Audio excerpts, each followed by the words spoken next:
बारे में जानना चाहेंगे कि आप बिग बॉस में जाने वाले थे, लेकिन अब थोड़ा डिसएग्रीमेंट की वजह से कुछ बातचीत अलग लग रही है, नहीं, जिसके बारे बिग में बॉस का जानना फॉर्मेट मेरे लिए नहीं है एक्चुअली, वो प्रोग्राम ही मेरे लिए नहीं है। लेकिन पिछले 3-4 वर्षों से वो लगातार मुझे बुलाते हैं और उनको लगता है कि मेरी लोकप्रियता की वजह से उनके शो में कुछ फ़ायदा होगा, तो उसके लिए मैं उनका आभारी हूँ।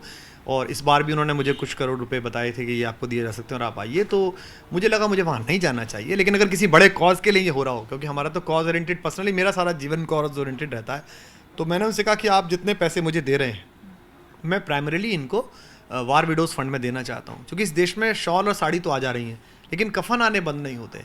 उस समय तो हम बड़े भावुक होते हैं जब उनका शव आता है शहीदों का, भारत माता की जय, जय हिंद, पिता भी कहता है मेरे 10 बेटे और होने चाहिए थे। लेकिन 5 साल बाद, 10 साल बाद उनकी विधवाएं कैसे जीवन बिता रही हैं, वो बच्चे कैसे जीवन बिता रहे हैं जिनके सिर से बाप का साया सियाचिन में उठ गया हमें बचाने के लिए। उसकी ओर से अगर थोड़ा सा प्रयास मेरी ओर से हो जाता, मुझे लगा, मैं तो बहुत छोटा आदमी हूँ, मैं नहीं इकट्ठा कर सकता 21 करोड़ रुपया। मुझे लगा कि मैं जो करोड़ मुझे दे रहे हैं वो मैं सारे देता हूँ, बाकी मैचिंग आप मिला दीजिए। और अगर 21 करोड़ रुपीज़ आप वार विडोज़ फंड में देते तो उसके लिए वहाँ बिग बॉस में बर्तन साफ करना और बाथरूम में झाड़ू लगाना, उसके लिए हम तैयार हैं। बाकी कोई उद्देश्य पर्सनल नहीं है वहाँ जाने का। सब बिग बॉस में आप जाने वाले थे, लेकिन वहाँ पर जो माहौल होता है बहुत ही अलग होता है, ग्लैमर देखने को बहुत मिलता है। मेन जो डिसएग्रीमेंट हुआ है वो किस वजह से हुआ है, क्या बातचीत है जिसकी वजह मेरा तो सिंगल लाइन प्रपोजल था, मैंने तो कुछ कहा ही नहीं उनसे। पहले मैंने उनसे कहा था मुझे डायरी चाहिए कि अंदर लिखने के लिए, उन्होंने कहा डायरी अलाउड नहीं है। फिर उन्होंने कहा ठीक है आपके लिए कर देंगे, डायरी पेन आपको दे देंगे, कविताएं आपको लिखनी है। फिर मैंने प्रपोजल किया कि भाई पैसे में मेरी कोई शर्त नहीं है, आप ये कह रहे हैं इतने करोड़ इतना टैक्स, मेरी कोई शर्त नहीं। मेरी शर्त यह है कि जो मुझे पैसे दे रहे हैं मैं 100% इसको वार विडोज़ फंड में दे रहा हूँ, शहीदों की विधवाओं के फंड में दे रहा हूँ। मेरी ओर से ये सैल्यूट है, एक सम्मान है, कृतज्ञता है सीमा पर खड़े हुए सैनिक के लिए, जिसको हम भूल जाते हैं, जिसके लिए मुझे कुछ करना चाहिए।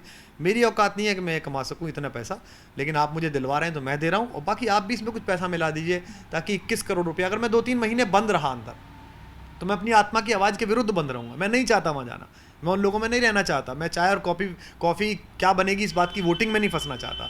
लेकिन अगर मुझे रखना ही है तो फिर इसके लिए यह है कि कॉज तो ऐसा कर दीजिए, मुझे आत्मा को संतुष्टि मिले कि चलो यार, शहीदों की विधवाओं के फंड में 21 करोड़ चले गए, मेरे वहाँ बंद रहने से कोई दिक्कत नहीं है। उसके लिए तो कहीं भी जूते साफ कर लेंगे, किसी की भी जूतियाँ उठा लेंगे अगर ये काम हो रहा हो तो। से। ऐसे ही बहुत ज़्यादा विवाद में आप घिरे रहते हैं। अगर हम बात करते कि बिग बॉस के घर में जाते, आपको नहीं लगता वहाँ पर ये चीज़ें और भी ज़्यादा बढ़ जाती?